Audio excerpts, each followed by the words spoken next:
ప్రాంతంలో, ఆ దేశంలో నలుగురు కలిసి అక్కడ కొంతమంది పేకాట ఆడుతున్నారు. ఏ ఆట?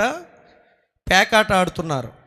జోదం ఆడుతున్నప్పుడు, పేకాట ఆడుతున్నప్పుడు అందులో ఒకడు తొండాడాడు. అనగా ఇష్టానుసారంగా ఓట్రించి ఆ యొక్క ఆటలో కూర్చుంటే అవతల ఉన్నటువంటి వ్యక్తికి చాలా కోపం వచ్చేసింది. చాలా కోపం వచ్చేసరికి ఆ పక్కనే రాడ్డు ఉన్నటువంటి ఆ రాడ్డుని తీసుకుని తల మీద ఘాటి కొట్టాడు. వెంటనే ఆ తల నుండి బ్లడ్ రావడం మొదలుపెట్టింది. హాస్పిటల్ తీసుకెళ్లే లోపలే స్పాట్ డెడ్ అయిపోయాడు. ఇప్పుడు ఏం చేశాడు ఆ వ్యక్తి? రాడ్డు తీసుకుని కొట్టిన వ్యక్తి మర్డర్ చేశాడు, నరహత్య చేశాడు. ఇప్పుడు నరహత్య చేసిన వెంటనే అక్కడ ఉన్నటువంటి చుట్టుప్రక్కల ఉన్నటువంటి ఆ యొక్క స్నేహితులు, అక్కడ ఉన్నటువంటి ప్రజలు కాస్త వెంటనే కొట్టారు. దేనికి? 100కి. వెంటనే పోలీసులు వారు వెంటనే జీపు వేసుకుని గబగబ వచ్చేసారు ఆ ప్రదేశానికి. ఎవర్రా ఈ పని చేసిందనంటే దొరికిపోయాడు, చెప్పేశారు అక్కడ ఉన్న వాళ్ళు. సార్ వీడే సార్ చేసింది, ఆ రాడ్డుతో కొట్టింది వీడే అని చెప్పనేసరికి వెంటనే ఆ వ్యక్తిని జీప్ ఎక్కించుకుని జైలుకి పట్టుకుపోయారు. వెంటనే చెరసాల్లో ఉంచిన తర్వాత ఆ వ్యక్తిని కోర్టులో నిలబెట్టారు. బోన్లో అడగాల్సిందంతా అడిగేశారు. ఎందుకురా చేసావు, ఎలా జరిగింది ఏంటి అని చెప్పి ఏమైతే అడగాలో ప్రశ్నలన్నిటినీ కూడా పోలీసు వారు అడిగిన తర్వాత అక్కడ కోర్టు ముందు నిలబెట్టి బోన్లో నుంచున్నాడు. ఇప్పుడు ఖైదీగా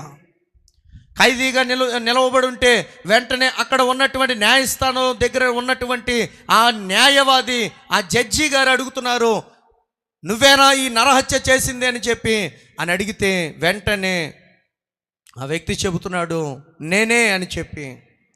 అక్కడ వెంటనే చెప్పేసరికి అక్కడ ఉన్నటువంటి జడ్జి గారికి కొన్ని ఉత్తరాలు పంపించారు.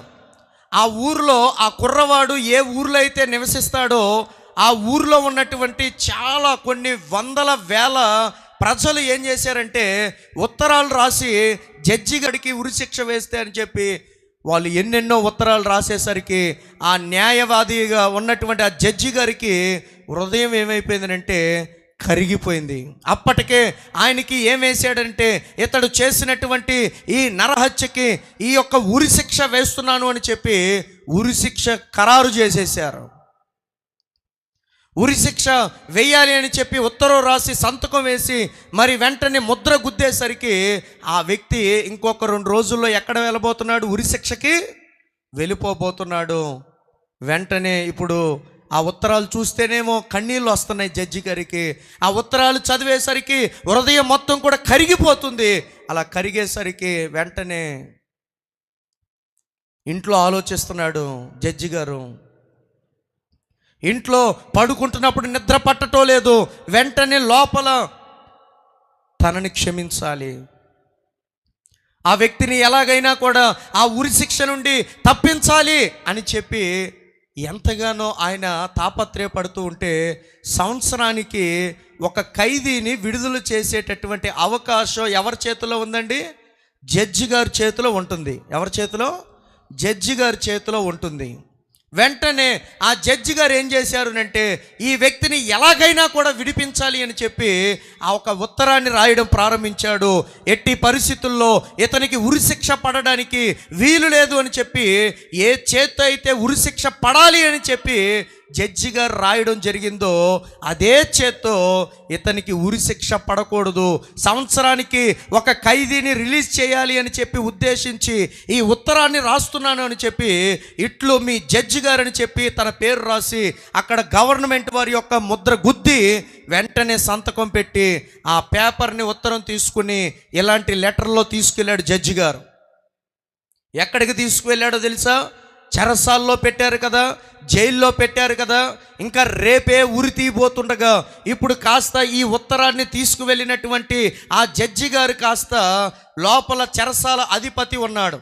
ఆ చెరసాల అధిపతి బయట ఉంటే వెంటనే ఆ చెరసాల అధిపతి అంటున్నాడు, సార్ మీరు వచ్చారేంటి సార్, జడ్జి గారు అని చెప్పానంటే, లోపల ఉన్నటువంటి ఆ కుర్రవాడి కోసం వచ్చాను నాయన, తనని ఉరిశిక్ష రేపే వేయబోతున్నారు కదా, ఆ ఉరిశిక్ష పడుకోకుండా నేనే ఈ ఉత్తరాన్ని రాసి తన చేతిలో పెట్టి నీకు శిక్ష నుండి తప్పించడానికి వచ్చాను అని చెప్పి, క్షమాభిక్షను పెట్టడానికి వచ్చాను అని చెప్పి జడ్జి గారు ఆ చెరసాల అధిపతికి చెప్పడం జరిగింది. చాలా సంతోషపడ్డాడు చెరసాల అధిపతి, చాలా హ్యాపీగా ఫీల్ అయ్యాడు. వెంటనే ఆ యొక్క చెరసాల అధిపతి గేటు దగ్గరే ఉన్నాడు, లోపలికి ఆ ఉత్తరాన్ని తీసుకుంటూ వచ్చాడు. లోపల అటు తిరిగి ఇలాగే ఉన్నాడు, ఏడుస్తున్నాడు. ఈ లోపట జడ్జి గారు వచ్చి, నాయనా అని చెప్పన్నాడు. ఈ లెటర్ ఏం చూపించలా, నాయనా ఇటు తిరుగు అని చెప్పేశారంటే, వెంటనే ఆ ఖైదీ, లోపల చెరసాల్లో ఉన్నటువంటి ఖైదీ అంటున్నాడు, ఏ ముఖం పెట్టుకుని వచ్చావు జడ్జి గారు, నాకు ఉరిశిక్ష వేసేసి హ్యాపీగా ఉందామని చెప్పేశారు అనుకుంటున్నారా? మీకు కనీసం కనికరం కానీ, దయ కానీ, జాలి కానీ, దయాదాక్షిణ్యం కానీ ఏమీ లేదు, ఏ ముఖం పెట్టుకుని వచ్చారు నన్ను చూడడానికి అని చెప్పి వెళ్ళండి అని చెప్పినంటే, లేదు బాబు లేదు, ఒక్క నిమిషం ఆగునంటే, ఒక్క నిమిషం ఆగేది ఏమిటని చెప్పి కాలర్ పట్టుకున్నాడు జడ్జి గారు కాలరు.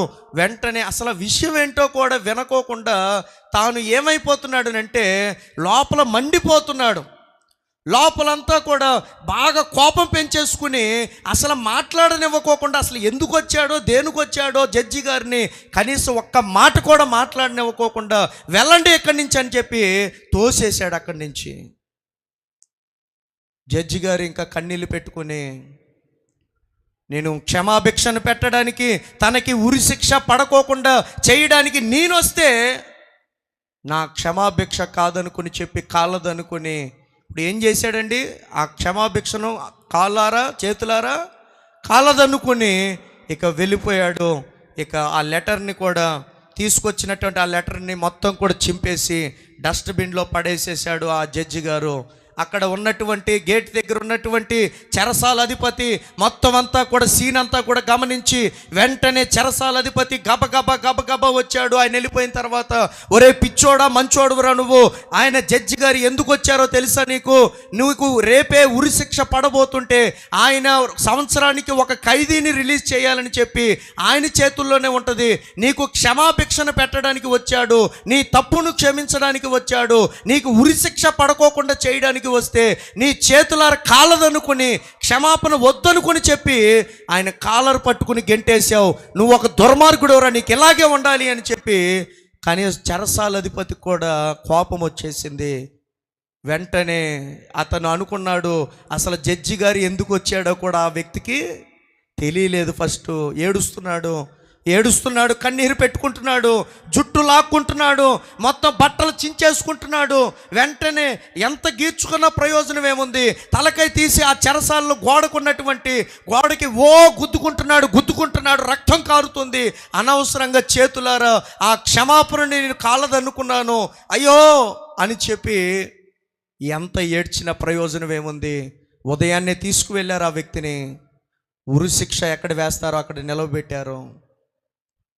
ఆ వ్యక్తికి ఒక చివరి అవకాశం ఇచ్చారు, చివరి అవకాశం ఏమిటనంటే, ఏదైనా సమాజానికి సందేశాన్ని నువ్వు ఇవ్వాలనుకుంటున్నావా, ఇదే ఫైనల్ ఛాన్స్. ఏదైనా నీకు కోరికుందా, ఎవరితో అయినా మాట్లాడాలనుకుంటున్నావా, ఎవరి దగ్గరైనా నీకు ఏవైనా ఉన్నాయా అని చెప్పి చివరిగా ఒక అవకాశం ఇస్తారు ఎవరికైనా సరే, ఆ ఖైదీకే కాదు.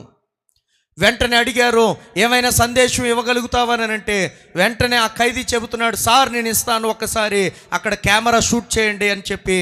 అతను ఏమని చెప్పాడో తెలుసా, చివరిగా, ఈ రోజున నేను నరహత్య చేసింది వాస్తవమే, కానీ ఈ రోజున నేను ఎందుకు ఈ ఉరిశిక్ష పడాల్సి వచ్చిందంటే, నరహత్య చేసినందుకు కాదు, నరహత్య చేశాను కానీ జడ్జి గారు, ఆ ప్రేమామయుడు, ఆ ప్రేమమూర్తి గారు, ఆ న్యాయమూర్తి గారు ప్రేమను కరుణను నా మీద చూపి ఆ యొక్క క్షమాభిక్ష పెట్టినప్పటికీ కూడా నేనే చేతులారా ఏం చేసుకున్నాను, కాదనుకొని చెప్పి కాలదనుకున్నాను. ఈ రోజున ఈ ఉరిశిక్ష పడడానికి యాక్చువల్లీ అర్హుణ్ణి కాదు, కానీ ఎందుకనంటే నాకు క్షమాపణ దొరికింది కాబట్టి. కానీ ఆ క్షమాపణను నేను వద్దనుకున్నాను కాబట్టి ఈరోజు నాకేం పడింది, ఉరిశిక్ష పడింది. కాబట్టి ఏ ఒక్కరైనా కూడా ఇలాంటి జడ్జి గారు వచ్చినప్పుడు కానీ ఇలాంటి క్షమాపణ పెడుతున్నాను అని చెప్పి అన్నప్పుడు కానీ క్షమాపణ ఎవ్వరూ కూడా నిర్లక్ష్యం చేయొద్దని చెప్పి ఆఖరిగా ఆయనకి అవకాశం ఇచ్చిన తర్వాత ఉరేసేశారు, చచ్చిపోయాడు ఆఖరికి. ఈ రోజున ఈ మాటలు వింటున్నటువంటి ప్రతి ఒక్క తల్లులు తండ్రులు చాలా జాగ్రత్తగా వినండి. సేమ్ ఎగ్జాక్ట్గా 2000 సంవత్సరాల క్రితము నా యేసు ప్రభు వారు ఈ లోకానికి వచ్చి ఈ పరలోక రాజ్యము విడిచిపెట్టకూడదని భాగ్యమని ఎంచి కూడా రిక్తినిగా వచ్చి ఈ ప్రపంచంలో భూమి మీద ఉన్నటువంటి మానవులందరి కోసం, ప్రజలందరి కోసం క్షమాపణ అనగా పాపములు క్షమించి పరలోక రాజ్యానికి, నిత్య రాజ్యానికి వారసులు చేయడానికి ఈ రోజున నా యేసయ్య ఈ లోకానికి వచ్చి కల్వరిలో ఆయన రక్తాన్ని చిందించి ప్రాణాన్ని పెట్టాడు. ఎందరైతే యేసు రక్తంలో కడగబడతారో వారిని అందరినీ కూడా ఎక్కడికి చేరుస్తారన్నాడు? నిత్య రాజ్యానికి చేరుస్తానన్నాడు. ఇప్పుడు మనందరికీ కూడా మన ఎదుట ఏముంచబడింది? మన పాత రోత జీవితాన్ని, మన పాపములు ఒప్పుకొని దానిని విడిచిపెట్టి మారు మనసు పొంది రక్షణ పొందుకొని యేసయ్యను అంగీకరించి బాప్తిజం తీసుకుని క్రమంగా మందిరానికి వస్తే ఖచ్చితంగా నేను మిమ్మల్ని అందరినీ కూడా పరలోక రాజ్యానికి నేను వారసులు చేస్తాను అని చెప్పి కేవలము మీరు క్షమాపణ కోరితే చాలు అని చెప్పి యేసయ్య ఆయన మరణించి తిరిగి 3వ దినాన లేచాడు. ఇప్పటికైనా మించిపోయిందేమీ లేదు.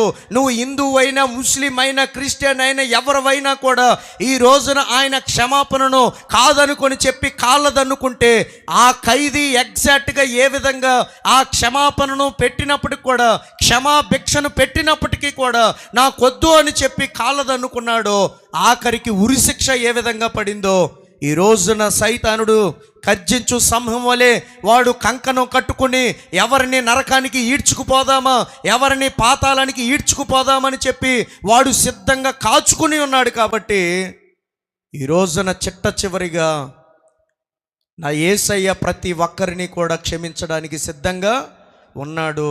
ఎంత ఘోర పాపినైనా క్షమిస్తాడా బ్రదర్?